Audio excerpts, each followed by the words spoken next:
What's going on, everyone? Welcome back to another episode of the Primetime Sports Podcast, hosted by Joey Maylari. So in today's episode, I'm going to break down a trade in the NBA that just happened, and that is a trade involving my LA Clippers. Kawhi Leonard was just sent in a blockbuster deal from LA to the Toronto Raptors. This is a place where Kawhi Leonard won a championship back in 2019, was the Finals MVP before departing in free agency to join the LA Clippers. In this deal with the Toronto Raptors, the Clippers will be receiving Brandon Ingram, Grady Dick, 2 first-round picks, a first-round pick swap, and 2 second-round picks. Now, ultimately, this will leave Toronto with a starting lineup of Emmanuel Quickley, RJ Barrett, Kawhi Leonard, Scottie Barnes, and Jakob Poeltl. Colin Murray-Boyles potentially off the bench or maybe in the starting lineup. But this leaves them with the opportunity to keep most of their core together while giving up some draft capital to land a player who was a second-team All-NBA selection last year. Kawhi Leonard was terrific for the Clippers last season.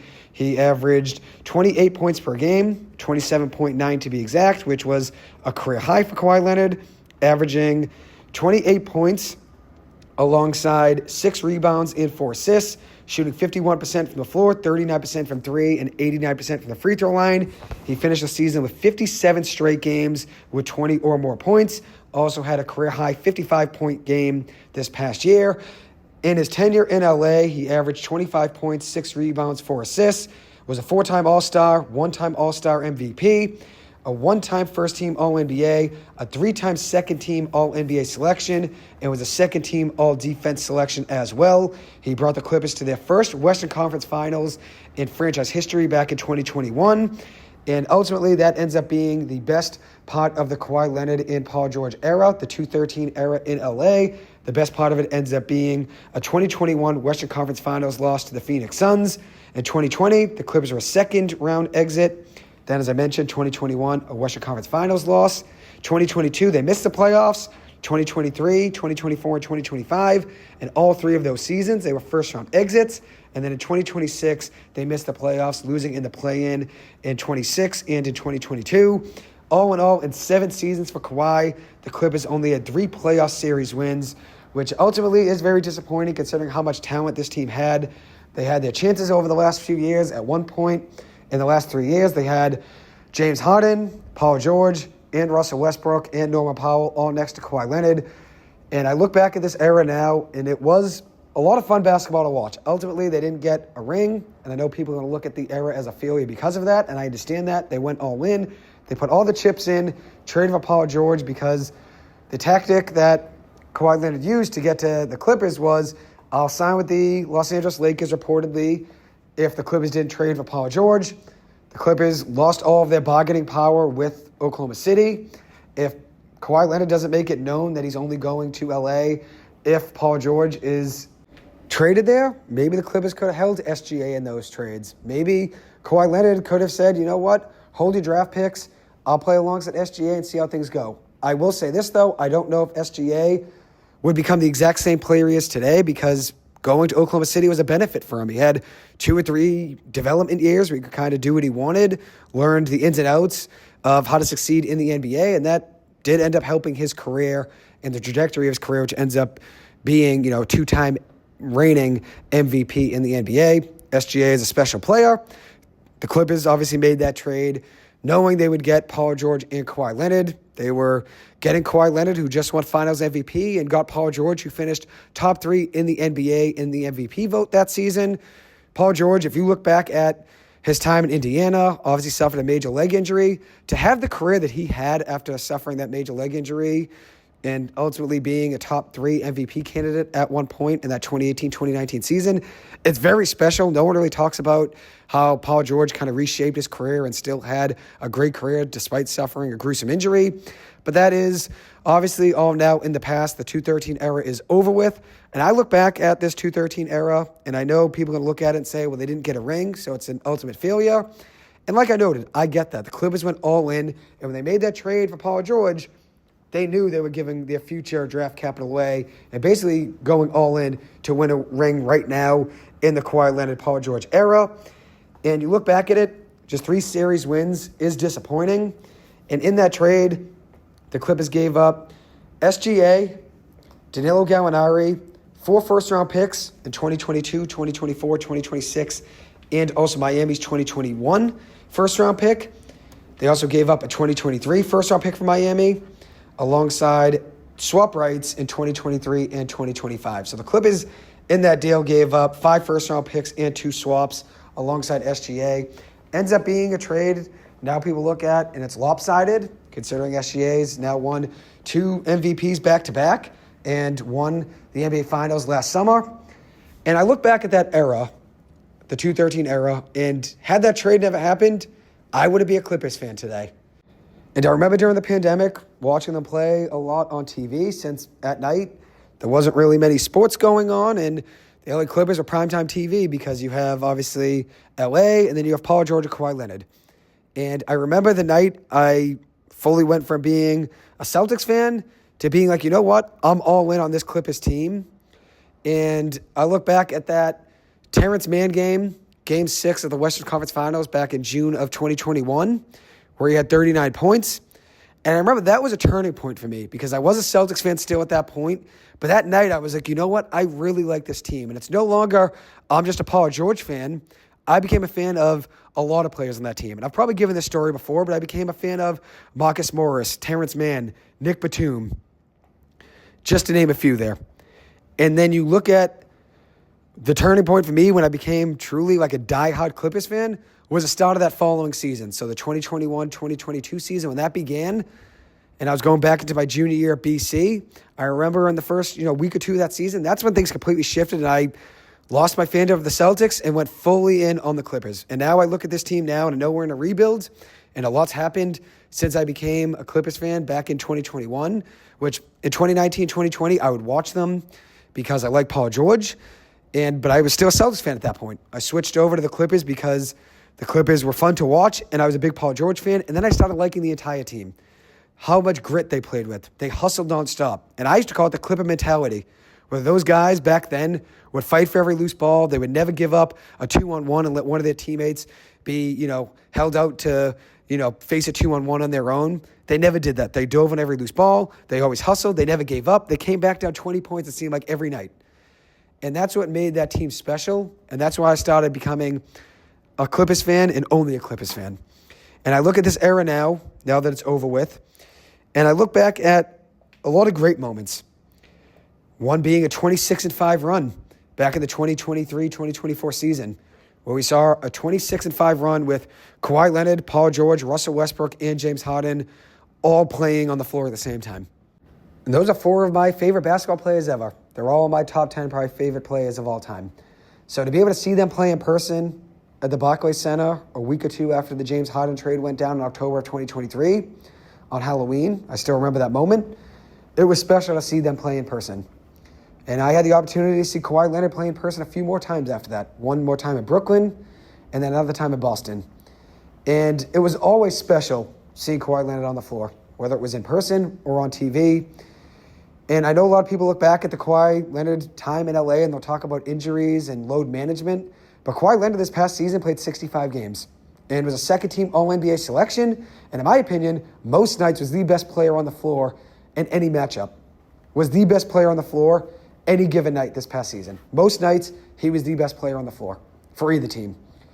And it shows that Kawhi, even at 34 years old this past season, now he's 35, is still an elite basketball player, and that's why he's valued so highly in the trade market. That's why the Raptors are willing to give up 2 future first-round picks, a first-round pick swap, 2 second-round picks, Grady Dick, and also adding in Brandon Ingram. Which Brandon Ingram, I'm not sure if he's part of the Clippers' future. They might end up trading Brandon Ingram. No one really knows how that's going to pan out. And honestly, I'm going to give my full thoughts on this trade probably in another episode. I was planning on doing an NBA update today, talking about the John Morant trade, the Giannis trade, the LaMelo Ball trade. And then this trade just went down, and I said, you know what? I have no option but to give my thoughts on this trade right away and give an instant reaction. And my instant reaction is it was the best move for both sides. It was the best move for Kawhi Leonard. Now he goes back to a place that he won a championship, that he chose to leave Toronto, and he wanted to go back home to LA, and people will look back and say it was a mistake.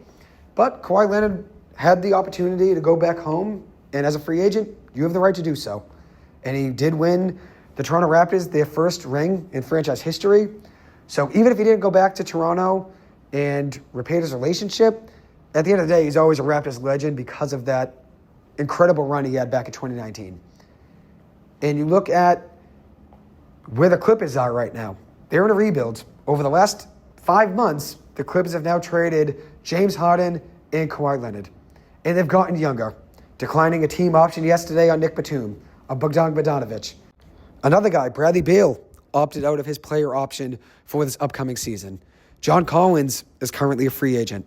The Clippers did pick up Brook Lopez's option, but I would not be shocked at all if they move him because I think his contract for this upcoming season is around $9.7 million, and that's really good for a starting big man, which right now he's probably the projected starting big man day one for the Clippers. That's a really good contract. The Clippers could look to move him, and I think they honestly will.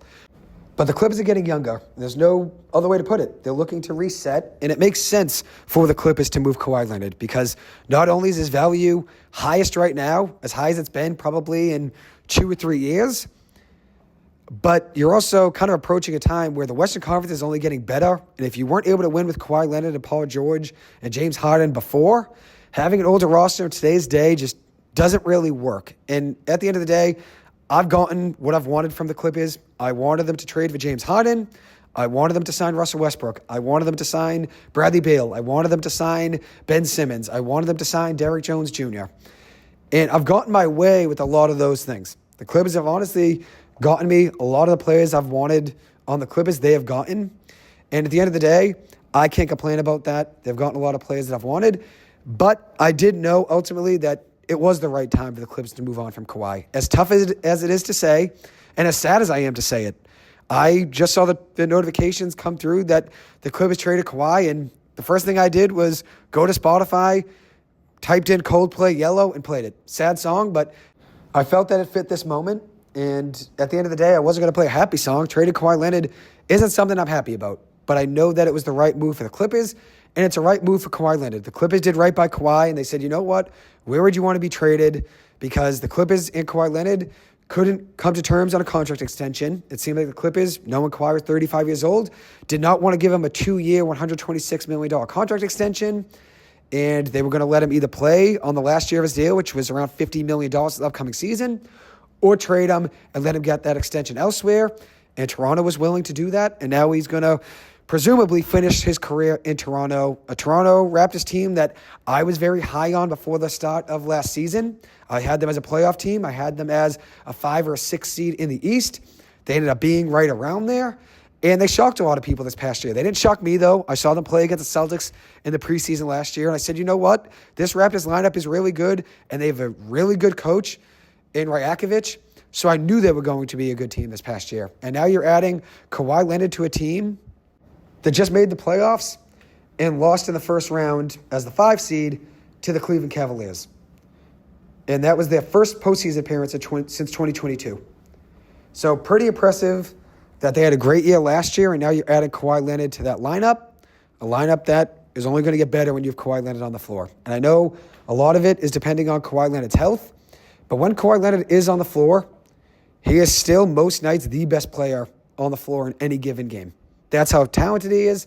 That's how special he is. And I'm going to look back at this 2-13 era. And like I've noted, a lot of people are going to say no rings came out of it and only 3 playoff series wins. So in that case, yes, I understand why it's a failure. You didn't get the rings, and you obviously didn't have the playoff success that the Clippers expected. And I understand it in that regard, yes, it is a failure. But I look back at this era with an appreciation for Kawhi Leonard because he's battled obviously a lot of injuries, a lot of criticism, and every single time he was on the floor, he gave it his all. And we saw that this past season. 28 points per game. He was on a team that started the year 6-21 and fought back to allow the Clippers to finish the season 42-40 and get back to a positive record. And we would not have been able to do that without Kawhi. So thank you so much to Kawhi. Truly, I had the pleasure of seeing him play as a Clipper 3 times in person, and I look forward to seeing him play this upcoming season as a Toronto Raptor against the Boston Celtics at the TD Garden. We'll see what the future holds for Kawhi. I'm wishing him all the best. I do think it was the best move for the Clippers, And I think this move makes a lot of sense for Toronto as well. In an Eastern Conference that is wide open right now. No one knows what's going to happen with Jaylen Brown. I know Tyrese Halliburton's going to be coming back healthy, so you have to presume Indiana's going to be better. Cleveland could be adding LeBron James. Also, Miami could be adding LeBron James. I think LeBron James goes to the Golden State Warriors. I've said that now since April, and I'm going to stay pat with that. I think LeBron James, now that he ultimately did tell the LA Lakers today that he's not going to re-sign there and that they can move on and plan for other players in free agency, I think the Golden State Warriors is where LeBron James will end up because he wants to play with Steph Curry. But we'll see if that ends up being the case. And obviously, the Clippers had to do this. They had to move on from Kawhi. And I know it's a sad moment for a lot of Clippers fans, including myself, and I'm not going to be thrilled about it because it's sad to lose Kawhi, but this trade made sense. And we're going to have to see what the draft picks end up being. And if they end up being further down the line, I'd be really happy with it. But I'm not really too sure what they're going to end up being. And I think I saw a report that the draft picks would end up being a 2027 unprotected first-round pick, a 2029 unprotected first-round pick, and a 2030 first-round pick swap with 2 second-round picks in that deal.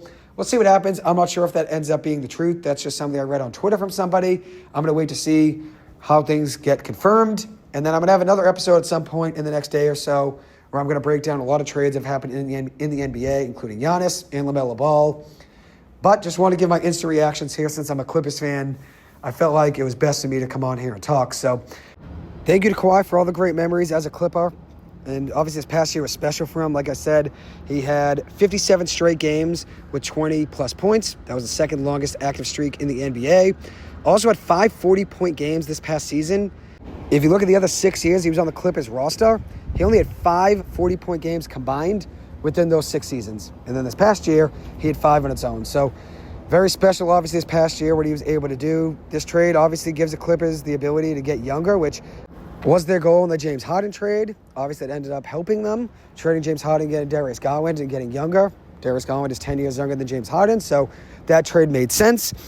And that was another tough one. I remember the moment the Clippers had a report come out that they were going to talk with the Cleveland Cavaliers about trading James Harden. That was back after the Beanpot semifinal game in February. I remember seeing it on the TV at a sports bar right after the game, and I remember being devastated. And I remember that night going home and just thinking about how now the James Harden era is over, and now here I am today and the Kawhi Leonard era is over. So the 213 era is completely over here in LA. The Clippers are going for a youth movement, which makes sense in today's NBA, especially in the Western Conference landscape. Being an older team just didn't really work out this past year for the Clippers. It makes sense to get younger and also replenish draft capital, which now the Clippers own 9 first-round picks and 6 second-round picks through 2033, which definitely helps the Clippers considering they really haven't had many draft picks over the past 7 years because during the 213 era, they traded a lot of those picks to get James Harden, to get Paul George, and they just had the 5th overall pick and drafted Keaton Waddle out of Illinois.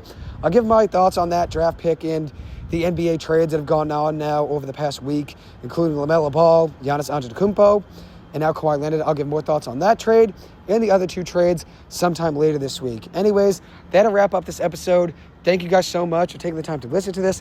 As always, I appreciate it. I hope you guys have a great rest of your day, and I'll see you guys in the next episode. Thank you.